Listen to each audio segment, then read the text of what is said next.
এই গরমের হালকা খাবার। প্রথমে কড়াইতে একটু কালো জিরে দিয়ে নিয়েছি দেখো, তারপরে পেঁয়াজ কুচি আর কাঁচা লঙ্কা কুচি দিয়ে দিলাম, একটু নেড়ে তার মধ্যে আমি দিয়েছি আলু আর কুমড়ো ছোট ছোট টুকরো করে কাটা, তার সাথে দিচ্ছি নুন আর অল্প একটু হলুদ। এবার একটু নেড়ে নিচ্ছি, দেখো খুব সুন্দর কালার হয়েছে না বলো। এবারে জল দিয়ে নিলাম, এটাকে ফুটতে দাও, ততক্ষণ আমরা ময়দাটা মেখে নিই।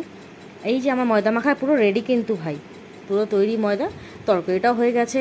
এবার কি করব, একটু দাঁড়াও দেখো, পরোটা বেলে নিলাম, ঠিক আছে। এবার পরোটাটাকে একটু ভেজে নিই চলো। ওফ, দেখেছো কি সুন্দর হয়েছে, দেখো কি ফুলেছে। আমার রুটি পরোটা এরকমই ফুলে ভাই। না না, ওটা না, পরোটাটা ভালোই ফুলেছে দেখছি। যাই হোক, নেড়ে নিয়ে একটুখানি নামিয়ে নিচ্ছি ভালো মতন করে।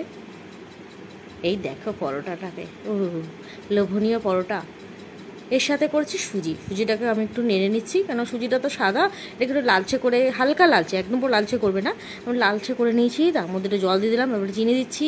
সুজিটা আমি একদম ঘন নামাচ্ছি না, একটু হালকা নামাচ্ছি। রেডি আমার আজকে দুপুরের লাঞ্চ বক্স। পরোটা, আলু আর কুমড়োর তরকারি, তার সাথে অল্প একটু সুজি। এই দেখো, পরে যখন বক্সটা খুলেছি এরকম দেখতে লাগছে, ভালোই লাগছে বলো। এমনি করো না, নিজের রান্না করে একটু হয়, নিজের রান্নাকে সবসময় ভালো বলবে, খারাপ বলার জন্য তো অনেক লোক আছে না, তাদেরকে একটা সুযোগ দাও।